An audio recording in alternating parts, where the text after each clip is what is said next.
Bismillahirrahmanirrahim. Assalamu alaikum students. Welcome to this session on business research methodology.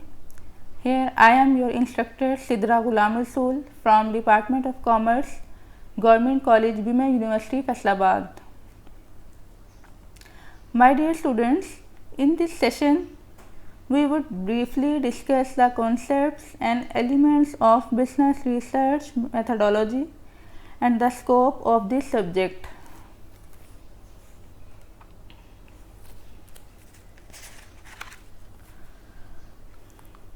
What are the various topics that we are going to discuss and the learning objective of this course? After completion of this chapter, you will be able to understand the research, what is research, applied and basic research, define business research, understand the roadmap to learn business research, and business research methods can be used as a decision making tool by the manager, understand the business research process, knowledge about research and managerial effectiveness, ethics in business research. So, let's start our session with this interesting subject, business research methodology. First of all, we need to know what is research. Research is an organized and systematic study of material and resources to discover new things, to establish the facts and to reach conclusion.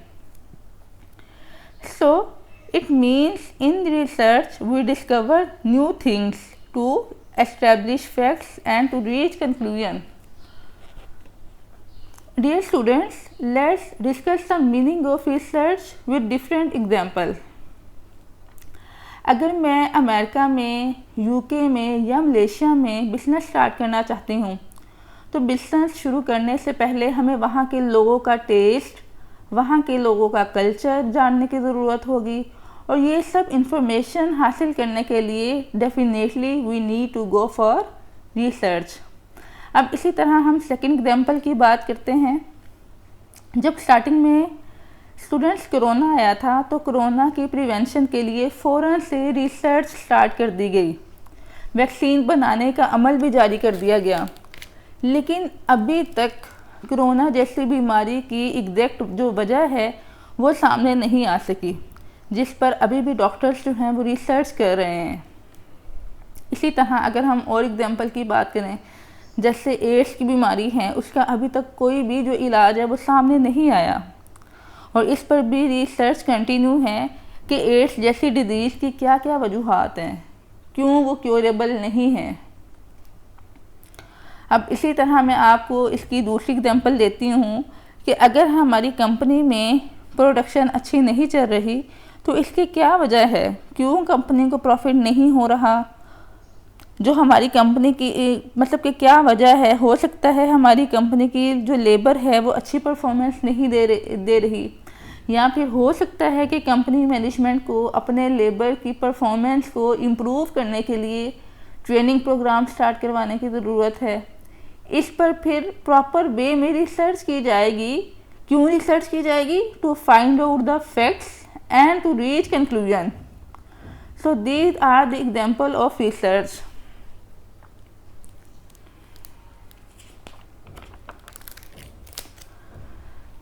The next is business researcher. Students, what is researcher? What they do? Business researcher systematically collect, compile, analyze and interpret data to provide quality information based on which a decision maker will be able to take a decision in an optimum manner. Student, एक अच्छा researcher कभी भी ऐसे ही randomly decision नहीं करेगा, ये बात याद रखिएगा, क्योंकि वो सबसे पहले चीज़ों को ऑब्ज़र्व करेगा, इंफॉर्मेशन लेगा, फिर उस पर तजदिया करेगा और फिर देखेगा कि ये फ़लाँ डिसीजन कंपनी के लिए लेना चाहिए या नहीं लेना चाहिए. जैसे कि मैंने आपको प्रीवियस स्लाइड में भी बताया था कि अगर मैं अमेरिका में बिज़नेस स्टार्ट करना चाहती हूँ तो मैं ऐसे ही बिज़नेस स्टार्ट नहीं कर दूँगी कि कोई किसी भी किस्म का बिज़नेस स्टार्ट नहीं करूँगी। बिज़नेस शुरू करने से पहले मैं वहाँ के लोगों की प्रॉपर डिटेल लूँगी, वहाँ के लोगों का टेस्ट, वहाँ के लोगों का कल्चर देखूँगी, फिर डिसीजन लूँगी कि आया मुझे अमेरिका में ये बिज़नेस करना चाहिए या नहीं। ठीक है, तो हम नेक्स्ट डिस्कस करते हैं कि नेक्स्ट को क्या कह रहे हैं। Conducting research to deal with any problem is a scientific, systematic and interlinked exercise which requires sound experience and knowledge. ठीक है, so this is another perspective for the definition. Students will say this is scientific, systematic and interlinked. यहाँ पे हम लोगों ने बात की है ना कि ये साइंटिफिक है, सिस्टमैटिक है और इंटरलिंक्ड है। तो इसका क्या मतलब है? तो इसका मतलब ये है कि बेसिकली क्लास इसमें ये कहा गया है कि ड्यूरिंग जो रिसर्च आपने जितना भी काम किया है ना वो आपस में इंटरलिंक्ड होना चाहिए, रेलिवेंट होना चाहिए। मतलब आपकी data collection, data analysis, data interpretation, ये सब आपस में इंटरलिंक्ड हों, रेलिवेंट हों। ऐसा ना हो कि इंफॉर्मेशन आप बिजनेस के स्टूडेंट से ले रहे हैं और डाटा कलेक्शन आप केमिस्ट्री के स्टूडेंट से कर रहे हैं। So there no be any ambiguity in your research. ठीक है, means to say one thing is must be linked with other thing like data collection linked with data interpretation. Clear?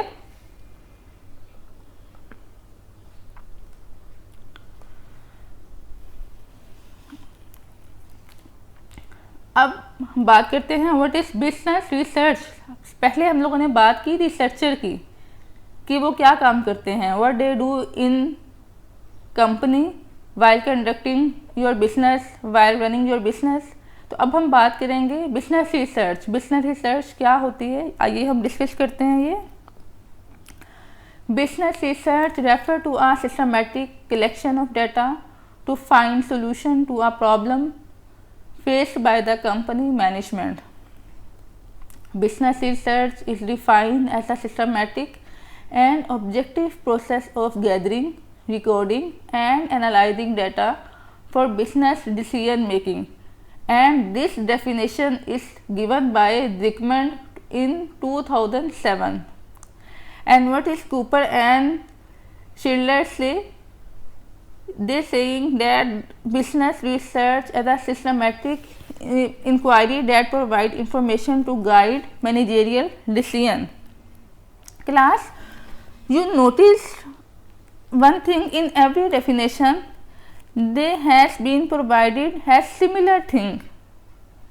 Everyone and every author is focusing on one thing.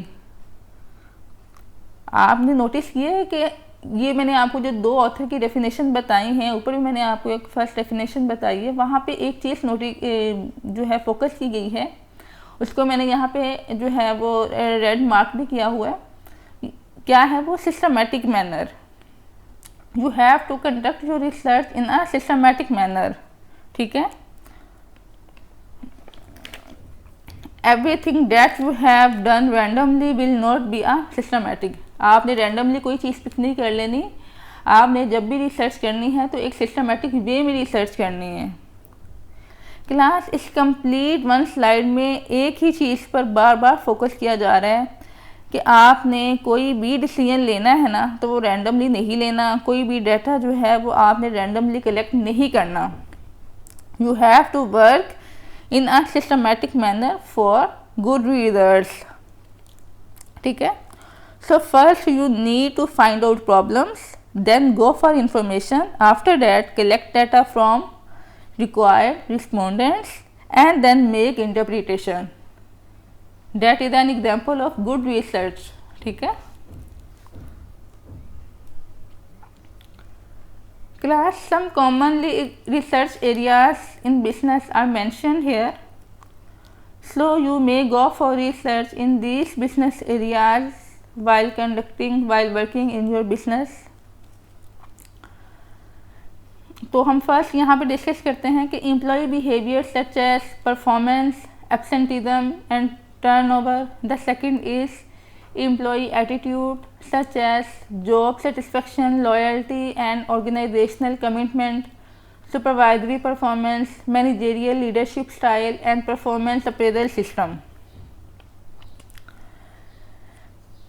तो class अब इसमें बात करते हैं, जैसा कि एक कंपनी के अंदर काम करते हुए आप ये रिसर्च करना चाहते हैं कि आपके एम्प्लॉय का बिहेवियर कैसा है आपकी कंपनी के साथ, उसकी परफॉर्मेंस क्यों अच्छी नहीं है, एब्सेंटिज्म लेवल क्यों ज़्यादा है, क्यों वो बार बार ऑफ पे जाते हैं, एम्प्लॉय क्यों लॉयल्टी शो नहीं कर रहा, वो क्यों ऑर्गेनाइजेशन के साथ कमिटमेंट को पूरी नहीं कर रहा, ठीक है ना।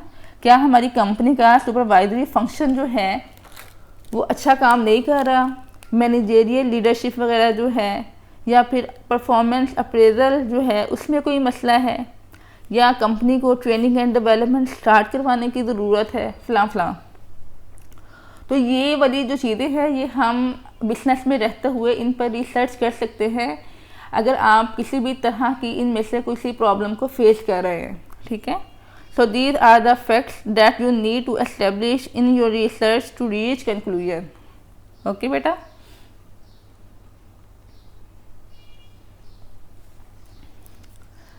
The next is types of research. The first type of your research is basic research. What is basic research? Basic research is generally not related to a specific problem and its findings cannot be immediately applied. Okay? Research done chiefly to make a contribution to existing knowledge. It attempts to expand the limit of knowledge in general, or this type of research is known as a basic, pure or fundamental research. And it is a major means of generating new ideas, principles and theories.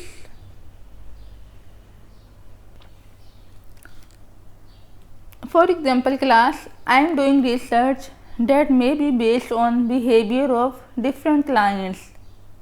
मतलब कि मैं basic research कर रही हूँ और research में किस पे कर रही हूँ, बिहेवियर को ऑब्जर्व करना है, बिहेवियर को जज करना है, किस पर, अपने क्लाइंट्स के बिहेवियर को।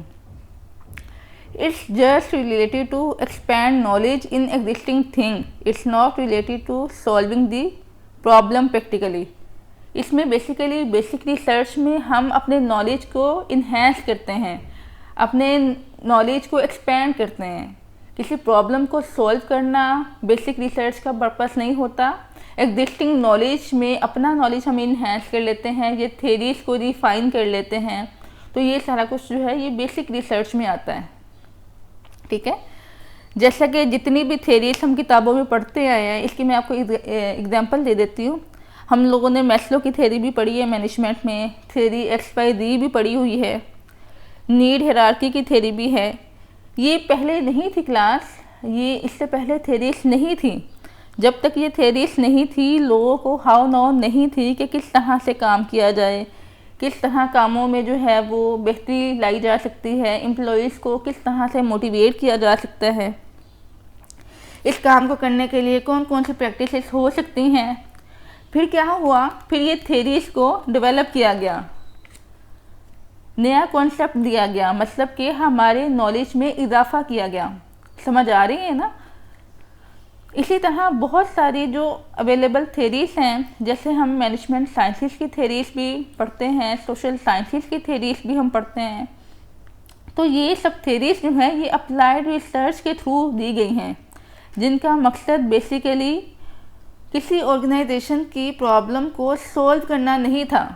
क्या मकसद था, बल्कि नॉलेज में एडवांसमेंट को क्रिएट करना था, नॉलेज को इन्हेंसमेंट की तरफ लेके जाना था, ठीक है। मकसद कोई प्रॉब्लम सॉल्व करना नहीं था। क्या मकसद था, एग्जिस्टिंग नॉलेज में इन्हेंसमेंट को क्रिएट करना था, या फिर थ्योरीज को रिफाइन करना था। Clear class. अब नेक्स्ट चलते हैं।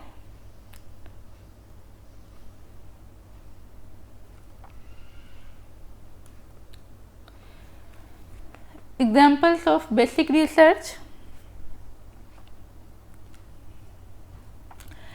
Class, here are some examples of basic research. How can managers best encourage workers to dedicate themselves towards the organizational goal? Students, हम बेसिक रिसर्च को ऑर्गेनाइजेशन के पर्सपेक्टिव से भी देख सकते हैं। जैसे कि ऑर्गेनाइजेशन है, उसको एज सच कोई भी प्रॉब्लम तो नहीं है, मतलब कि उस ऑर्गेनाइजेशन में कोई भी प्रॉब्लम नहीं चल रही, उस ऑर्गेनाइजेशन को किसी भी प्रॉब्लम का कोई जो है ना वो नहीं है ख़तरा, लेकिन वो क्या है, वो चीज़ों को मज़ीद इम्प्रूव करना चाहते हैं।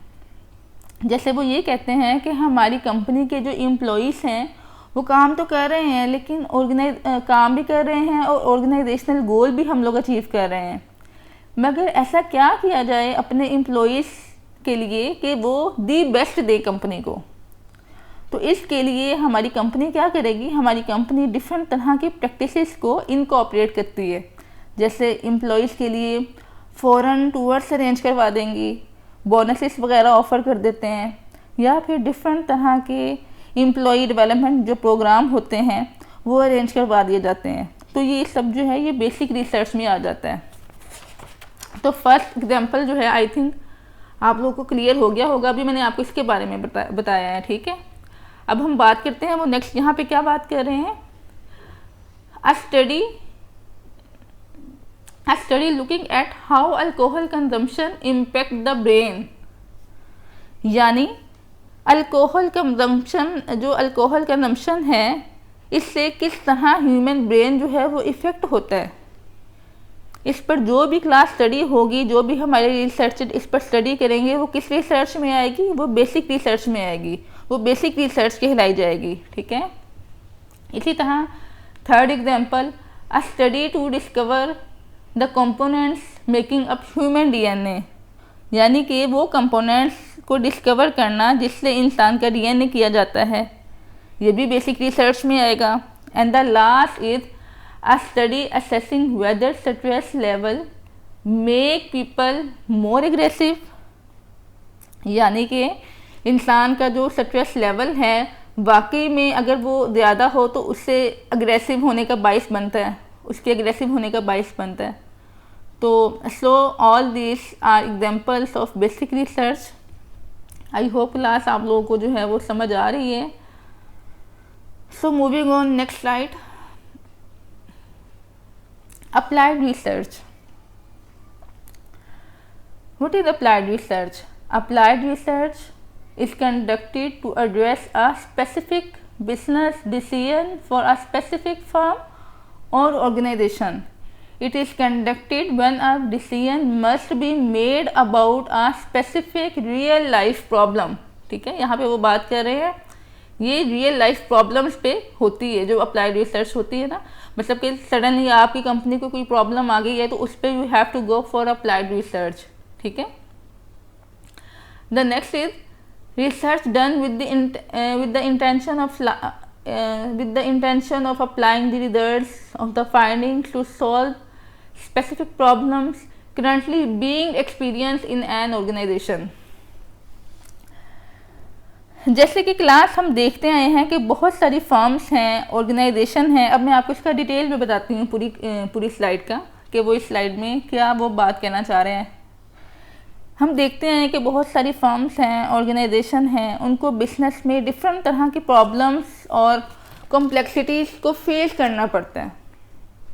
प्रॉब्लम्स तो होती हैं ना class, as you know, more risk more return, ये आप लोगों ने टर्म तो सुनी हुई है, ठीक है ना। अब उन प्रॉब्लम्स को किस तरह से हम लोगों ने फेस करना है, किस तरह से अपनी प्रॉब्लम्स को मिनिमाइज़ करना है, तो किस तरह से हम लोगों ने रिसर्च करनी है वो हम लोग देखेंगे। जब हम उन मसाइल को हल करने के लिए, स्पेसिफिक प्रॉब्लम को सॉल्व करने के लिए रिसर्च करते हैं ना, तो क्लास उसे अप्लाइड रिसर्च बोलते हैं। Clear? In simple words, applied research is undertaken to solve existing problem. यानी कि जो उस मौजूदा वक्त में आपकी कंपनी को जो प्रॉब्लम आ रही है, उस प्रॉब्लम को दूर करने के लिए जब आप रिसर्च करेंगे, प्रैक्टिकली जब आप उस पर काम करेंगे, डाटा कलेक्शन करेंगे, एनालिसिस करेंगे, इंटरप्रिटेशन करेंगे, तो वो आपकी अप्लाइड रिसर्च में आएगी। क्लियर? अब मैं आपको इसकी एग्जांपल दे देती हूँ कि जैसे कि कंपनी की जो प्रोडक्ट्स हैं वो सेल नहीं हो रही, तो सेल का जो लेवल है या फिर वो बहुत कम है, उस प्रॉब्लम को सॉल्व करने के लिए आप अप्लाइड रिसर्च पे जाएंगे, अप्लाइड रिसर्च करनी पड़ेगी, यानी कि प्रैक्टिकली एप्लीकेबिलिटी होगी। I hope you can clearly understand the difference between basic and applied research. ठीक है, तो move on next slide. Example of applied research class, here are some examples of applied research। सबसे पहले हम first को read out करते हैं। तो इसमें ये कहा गया है कि should McDonald's and KFC add more localized food items to its menu, यानी क्या मैकडोनल्ड्स और KFC वगैरह जो हैं वो लोकल फूड आइटम जो हैं वो इंट्रोड्यूस उनको करवानी चाहिए। डेफिनेटली जब वो करवाएंगे तो हमारे कस्टमर का जो सेटिस्फेक्शन लेवल है वो ज़्यादा होगा। तो वो यहाँ पे ये कह रहे हैं कि अगर KFC और मैकडोनल्ड वगैरह लोकल फूड भी इंट्रोड्यूस करवाएंगे तो हो सकता है कि उनकी कंपनी में जो है वो ज़्यादा उनके क्लाइंट्स बढ़ जाएं, क्योंकि आपको पता होगा कि ज़्यादा जो है रिच फैमिली से जो बिलोंग करते हैं वो इन लोगों की तरफ ज़्यादा वही जाते हैं, इन जो हैं मैकडोनल्ड और KFC वगैरह की तरफ। तो जो एवरेज या मीडियम लेवल के जो लोग होते हैं वो इनकी तरफ नहीं सोचते, नहीं जाते।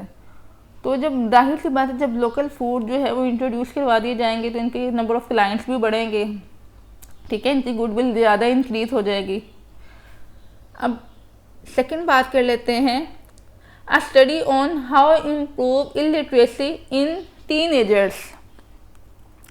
जैसे कि हम देखते आए हैं बल्कि कि इलिटरेसी रेट जो है ना वो बढ़ता जा रहा है। क्या क्या वजूहात हैं, हम किस तरह से टीन एजर्स में लिटरेसी रेट को बढ़ा सकते हैं। तो ये सब क्लास जो है वो अप्लाइड रिसर्च में आएगा कि हम किस तरह से इन प्रॉब्लम्स को ख़त्म कर सकते हैं, इन प्रॉब्लम्स को हम कम कर सकते हैं। क्लियर? अब जो इसकी थर्ड एग्जांपल है वो यहाँ पे ये दी गई है कि सेल ऑफ जो है वो Unilever Pakistan is going down day by day, यानी कि जो सेल ऑफ यूनिलीवर पाकिस्तान है वो कम हो रही है every day, day by day. तो इसके क्या क्या रीज़न है, इन रीज़न्स को फाइंड आउट करने के लिए definitely we need to go for applied research. हम अप्लाइड रिसर्च की तरफ मूव करेंगे और रीजन्स को फाइंड आउट करेंगे। इसी तरह क्लास 4 एग्जाम्पल में कहा गया है, fourth example, a study to trying to decrease fraud on social media platforms. आपको भी पता है क्लास सोशल मीडिया में बहुत सारी फेक न्यूज़ होते हैं, बहुत सारे र्यूमर्स को क्रिएट किया जाता है। तो अब इन र्यूमर्स को, इन फेक न्यूज़ को लोगों तक पहुंचने से कैसे रोका जाए, क्या क्या हमें स्टेप्स को फॉलो करना चाहिए, क्या क्या रेस्ट्रिक्शंस लगानी चाहिए कि जो लोग हैं वो फेक न्यूज़ को लोगों तक ना पहुंचाएं। तो ये सब भी अप्लाइड रिसर्च में आएगा, जिसमें आप प्रॉब्लम्स का सलूशन फाइंड आउट कर रहे हैं। ठीक है, अब नेक्स्ट भी यहाँ पे बात कर रहे हैं कि employee performance in Telenor company is not good from the last 1 year. Let's suppose के टेलीनॉर कंपनी की जो एम्प्लॉय परफॉर्मेंस है वो अच्छी नहीं है। वो क्यों अच्छी नहीं है परफॉर्मेंस, क्यों एम्प्लॉय जो है वो परफॉर्मेंस अच्छी नहीं दे रहे हैं, what are the reasons behind this, it is also a part of applied research. Clear? And the next is a study to find ways to make car tyres last longer. अब ये देखें यहाँ पर भी वो यही बात कर रहे हैं कि हम लोगों ने गाड़ी के जो टायर हैं उनकी लास्टिंग बढ़ानी है, लाइफ टाइम उसकी बढ़ानी है। तो किस तरह से बढ़ाएंगे कि हमें जो है उसकी किस तरह से उसकी क्वालिटी को जो है मज़ीद से मज़ीद इम्प्रूव किया जाए। ठीक है ना, और ताकि उसकी लाइफ टाइम बढ़े, लोगों का ट्रस्ट ज़्यादा से ज़्यादा बिल्डअप हो। तो ये सारी रीजन्स हम लोगों ने, ये सारे फैक्ट्स को फाइंड आउट करना होता है फॉर बेटर कंक्लूजन। तो so class, here we discussed a lot of example of basic and applied research and I'm sure this will be very helpful in your study while conducting your research. ठीक है, thank you very much class for your kind attention. In case of any query, in case of any problem, you may contact me via email or WhatsApp. Thank you very much. अपना बहुत सारा ख्याल रखिएगा, दुआओं में याद रखिएगा. अल्लाह हाफिज़.